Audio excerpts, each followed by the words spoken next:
different the distance, so to speak, between roofing and roofing Milwaukee when they and then they calculate separately what my virtual quality score would be, so to speak, for roofing Milwaukee, even though I never bid on it? Well, I hear Jared about to answer that. I mean, that's talk about this, yes. That's kind of along the lines of them. Obviously we're going to talk about the example, but it goes along the lines of Google has to come up with an expected click-through rate, and in your instance, I think it's very tightly related. It depends too on the competitors on the space. If there's already people bidding on specifically Milwaukee roofing, that probably would hurt you more so than if there's no competitors. Does that make sense? Yeah, which is another reason that you want to be using the search query report and pulling out the terms rather than just relying on the fuzzy logic. Exactly, and on that note, you really want, that's a great example of, when Rob gets into this and how important it is not to go and throw every city you can think of in front of your keywords, because, again, here it is right here, exact match. So we'll talk about that in a second. Got it. So good. In general, Google will prefer an exact match over a broad match. They have said that out loud to us. In general, the match types that are reported are kind of an artificial way of looking at things. Even if you only have a keyword as broad match, Google is still keeping track of when an ad shows, was it triggered by the exact match of that keyword, or was it extending into broad?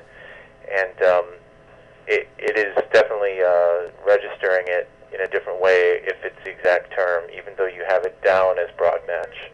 So a CTR that you are not seeing being reported in that case is what's factoring into your quality score. I don't think anybody realizes this.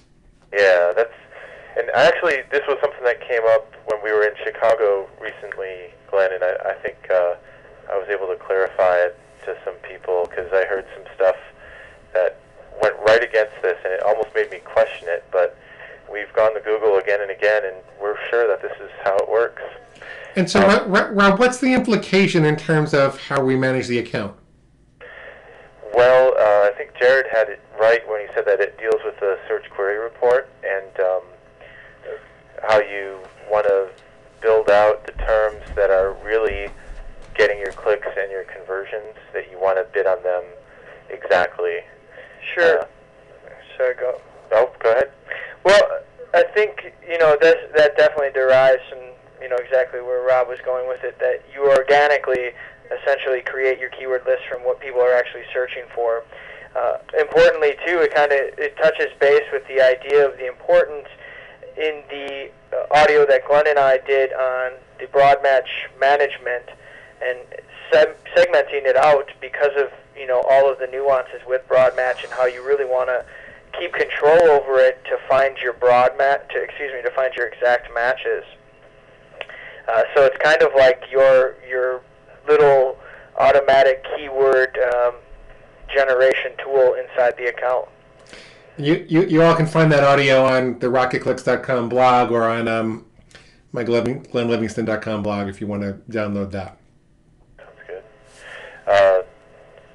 One thing that you said, Glenn, when you were talking about a broad match term and getting that there's a relationship between what was typed in and the keyword that triggered the ad. There's actually a computation that's done within Google that sees how relevant that one word is to the other word. So, for instance, if you had running shoes, best running shoes is probably pretty close, but running shoes photos might be further apart. Sure.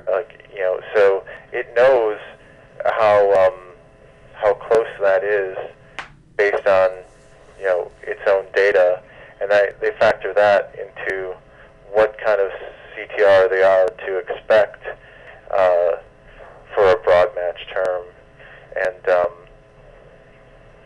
so they they are actually using that data in terms of placing you at that time. And that's something that's very subtle, and I don't really understand how much it matters, but they have told us in writing that that's the case. So Makes sense to me. I figured there had to be a distance function in there like that. yeah. And Is there more we want to say about number 7? what was that, Glenn? Do we want to say more about number 7?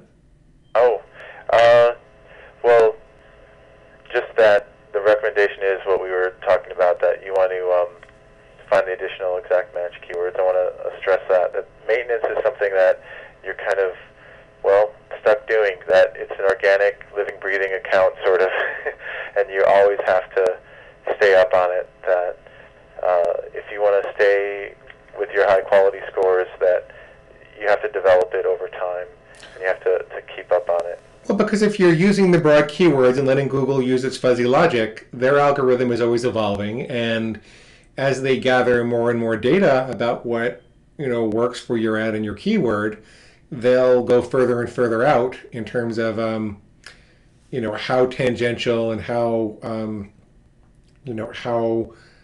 less relevant they can stretch your ad to work in. So if you're not monitoring that and pulling things out and pulling out the winners and managing them in separate groups and adding the losers as negatives, then you're kind of out of luck. So it's all about the reports and monitoring it. There's no yeah. And here comes the rocket. Here is that you have to think about exact match as an important part of quality score. Got it. Click-through rate. Got it.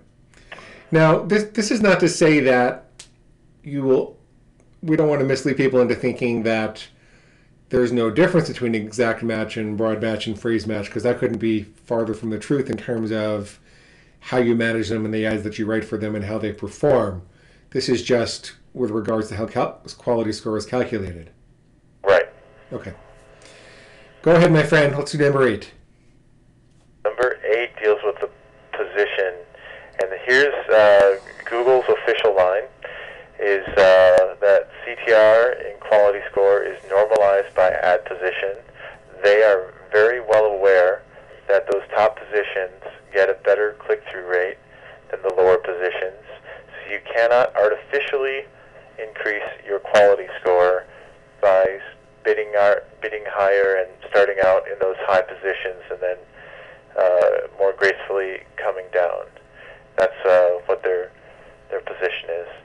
If you show up in a higher position, it seems logical to a lot of people that it would benefit your quality score because your click-through rate is naturally going to be a lot better in those higher positions. But what's really going on is that Google knows the score. They know that the quality score or the click-through rate is going to be higher in those places, and so they're going to compensate for those natural differences with their own algorithms. So what that... Go on, I'm sorry. Oh, well, here you can see a heat map of where Google shows interest lies on a page.